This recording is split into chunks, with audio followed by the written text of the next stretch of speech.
అందరికీ నమస్కారం. Channel one తెలుగుకి స్వాగతం. నేను Andhra Pradesh special police association state secretary అండి. ఈరోజు ముఖ్యంగా ప్రజలందరూ కూడా చెప్పడం ఏమంటే అందరూ కూడా పోలీస్ వ్యవస్థని గౌరవించండి. పోలీస్ వ్యవస్థ అంటే చాలా కఠోర శ్రమ ఉంటుంది. సో ప్రజల కోసం అనినిత్యం కష్టపడే శాఖ పోలీస్ శాఖ నిరంతరం ప్రజల రక్షణ కోసం శ్రమిస్తూ ఉంటారు. పోలీసులు కష్టం వస్తే మాత్రం ఎవరూ నిలబడరు.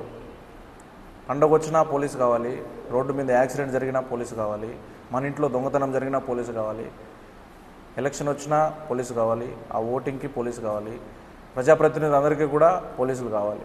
కానీ పోలీసుకి కష్టం వస్తే మాత్రం ఎవరు పట్టించుకోరు. దయచేసి పోలీస్ డిపార్ట్మెంట్ని గౌరవించండి.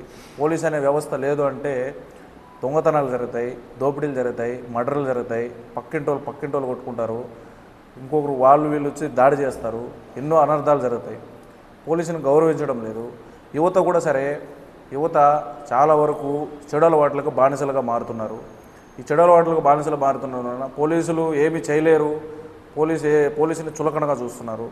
పోలీసు ఎంత సోపటికైనా సరే ప్రజలు అని పోతున్నారు. కాబట్టి ఈరోజు ఇంత శాంతి భద్రతలు కూడా అభాగండాలు గడవకుండా ప్రజలు ఇంత సంతోషంగా ఉన్నారంటే దానికి కారణం పోలీసులే. యువత కూడా ఈ గంజాయికి ఎక్కువ అడిక్ట్ అవుతున్నారు. దీనిని కొద్దిగా దూరం పెడితే యువత కూడా చాలా వరకు బాగుపడతారు. స్కూల్స్లలో కావచ్చు, దెన్ కాలేజీలలో కావచ్చు, ఫ్యాకల్టీస్, ఈ టీచర్స్ కూడా సరే ఈ పిల్లల్ని కొద్దిగా అవేర్నెస్ చేస్తూ వాళ్ళని కొద్దిగా మొబిలైజ్ చేస్తే చాలా బాగుంటుంది. దయచేసి ప్రజలందరూ కూడా ఈ పోలీస్ డిపార్ట్మెంట్ని గౌరవించండి. దయచేసి నా విన్నపం అండి ఇది. దయచేసి అందరూ కూడా దీన్ని పాటిస్తారని కూడా కోరుకుంటున్నాను. Thank you. గతంలో మీరు ఏదో సమస్యతో బాధపడుతూ చాలా వీడియోలు అయితే వైరల్ అయ్యాయి. దానిపైన మీ ఎక్స్ప్లెనేషన్ ఏంటండి? అంటే మా వాళ్ళకి గత ప్రభుత్వంలో అన్యాయం జరిగింది, అది అందరికీ తెలిసిందే అండి. ఇప్పుడు కూటమి ప్రభుత్వం ఏర్పడినప్పుడు పవన్ కళ్యాణ్ గారు కూడా ఒక లెటర్ ఇచ్చారు. దెన్ నారా చంద్రబాబు నాయుడు గారు కూడా హామీ ఇవ్వడం జరిగింది. సో న్యాయం జరుగుతుందని తిరుగుతున్నాము. సో ఆ జీవోను కొద్దిగా అన్హోల్డ్ చేసి మా వాళ్ళందరికీ, మా స్పెషల్ పోలీస్ ఆఫీసర్లకు ప్రభుత్వం అండగా ఉండాలని కోరుకుంటున్నాను. కానీ ఖచ్చితంగా జరగాలండి. అది we have to right to ask. మా హక్కుతో మేము అడుగుతున్నాము. సో ప్రభుత్వం ముందుకు వచ్చి ఈ కొద్దిగా స్పందించారు. కొద్దిగా త్వరగా ఆ జీవోను కొద్దిగా హోల్డ్ తీసి మా వాళ్ళని ఆదుకోవాలని వేడుకుంటున్నాను. అంటే ప్రభుత్వం ఏ విధంగా మీకు స్పందించింది? ఏ విధంగా అంటే ఇప్పుడు మేము వెళ్తుంటే మమ్మల్ని సానుకూలంగా పిలుస్తున్నారండి, సానుకూలంగా కలుస్తున్నారు. చంద్రబాబు నాయుడు గారు కావచ్చు, దెన్ పవన్ కళ్యాణ్ గారు కావచ్చు. గత ప్రభుత్వంలో అయితే దాడి జరిగింది. ప్రజెంట్ మీరు ఇక్కడికి వెళ్ళినప్పుడు మిమ్మల్ని ఏ విధంగా రిసీవ్ చేసుకున్నారు? గత ప్రభుత్వంలో జరిగింది అయితే మీకు తెలిసిందే కదండి, నా మీద జరిగినాయి. కాకపోతే ఈ ప్రభుత్వంలో ఎటువంటి ఇవి కూడా జరగలేదు. నన్ను సానుకూలంగా రిసీవ్ చేసుకుంటున్నారు. చంద్రబాబు నాయుడు గారు కావచ్చు, హోమ్ మినిస్టర్ అనిత గారు. ముఖ్యంగా హోమ్ మినిస్టర్ అనిత గారు చాలా వరకు మా పోలీసులకు ఫుల్ పవర్స్ ఇచ్చారు. పోలీస్ డిపార్ట్మెంట్కి 8 దాటి బయట తిరిగితే తాట తీస్తున్నారు. అది మీరు కూడా చూడొచ్చు ఇఫ్ ఇట్ ఈస్.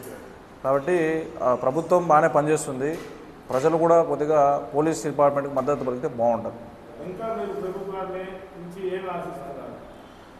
ప్రభుత్వం అంటే ప్రభుత్వము హామీ ఇచ్చి దగ్గర 1 సంవత్సరం కావాల్సింది ఒక హామీ ఇచ్చారు. అదే ఆ జీవో గురించి అండి. జీవోని 111 జీవోని అన్హోల్డ్ చేయాలి. సో ప్రభుత్వం కొద్దిగా త్వరగా జీవోని అన్హోల్డ్ చేయాల్సిందిగా కోరుతున్నాను.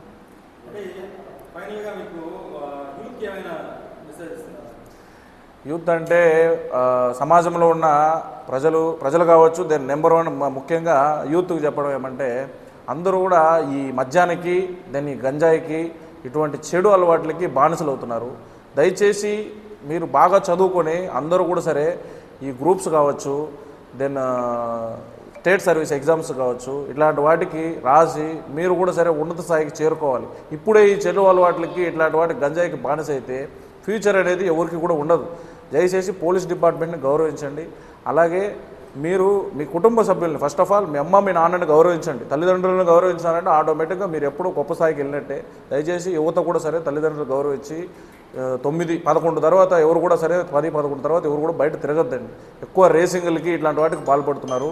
ఇవన్నింటిని కూడా కొద్దిగా అవాయిడ్ చేస్తే భవిష్యత్తు చాలా బాగుంటుంది. యువతకి నేను వేడుకునేది ఏమంటే దయచేసి ఈ చెడు అలవాట్లకి దూరంగా ఉండండి. Thank you.